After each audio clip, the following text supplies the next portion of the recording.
ఇప్పుడు ఎవరైనా కొత్తగా H1 అప్లై చేసుకునే వాళ్ళు స్టూడెంట్స్ గానీ, మెయిన్ స్టూడెంట్సే ఉంటారనుకోండి ఇప్పుడు.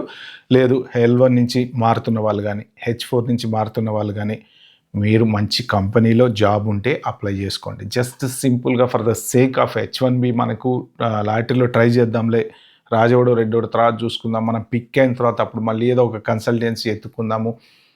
ఏదో పెట్టుకొని నడిపించుకుందాము. ఫేక్ పేరోల్ పెట్టుకొని నడిపించుకుందాము. లేకపోతే ప్రస్తుతానికి లే ఆఫ్స్ విపరీతంగా జరుగుతున్నాయి. ఇవాళ కూడా ఒక పర్టిక్యులర్ బ్యాంకులో 2500 లే ఆఫ్స్ జరిగినాయి అమెరికాలో. ఓకే. సో ఇలాగా లే ఆఫ్స్ విపరీతంగా జరుగుతున్న టైంలో మీకు జాబ్ రావాలి అంటే చాలా కష్టం. అట్లని చెప్పి రాదు అని నేను చెప్పను. జాబులు డెఫినెట్‌గా వచ్చే వాళ్ళకి వస్తున్నాయి. రాని వాళ్ళకి రావట్లేదు. పోయిన వాళ్ళకి పోతున్నాయి. ఖాళీగా ఉండే వాళ్ళు ఉంటున్నారు. సో ఇదంతా ఒక మాయాజాలం, ఎవరు చెప్పలేరు. మీ అదృష్టాన్ని తర్వాత మీ స్కిల్ సెట్‌ని ఎలా రాసి పెట్టుంటే అలా ఉంటది. కాబట్టి ఏంటంటే మీరు మెయిన్ చూసుకోవాల్సింది ఏంటంటే నిజంగా కన్సల్టెన్సీలలో కూడా చాలా మంచి కన్సల్టెన్సీలు, జెన్యూన్ కన్సల్టెన్సీలు, ప్రాపర్‌గా సాలరీ ఇచ్చేటువంటి కన్సల్టెన్సీలు, కంపెనీలు, ఏజెంట్లు చాలా ఉన్నాయి. చాలా ఉన్నాయి. ఓకే. అలాంటివి వెతుక్కోండి.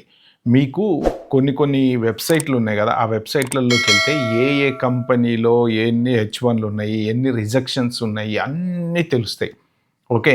అలా చూసుకోండి. ఈ కంపెనీకి ఇన్ని H1లు ఉన్నాయా? వీళ్ళు సాలరీస్ కరెక్ట్‌గా ఇస్తున్నారా లేదా అని ఎంక్వైరీలు చేసుకోండి. ఇప్పుడు ఆమె పెన్ను, పేపర్ పట్టుకొని తిరిగింది చూసారా? టక టక టక తలుపు కొట్టి చిన్న రూమ్‌లండి అవన్నీ. చిన్న రూముల మీద కంపెనీలు పెట్టేసి H1లు. అలాంటి చోటకి గనక యూఎస్‌సిఐఎస్ వాళ్ళు గనక ఇన్స్‌పెక్షన్‌కి వచ్చి తలుపు కొట్టారనుకోండి. ఇప్పుడు ఆమె వచ్చి తలుపు కొట్టింది కాబట్టి ఓకే. No problem. అదే యూఎస్‌సిఐఎస్ వాళ్ళు వచ్చి తలుపు కొడితే రేపు మీరు H1 అప్లై చేసుకున్నప్పుడు అక్కడ ఎవరు లేకపోతే మీకు వీసా వస్తుందా?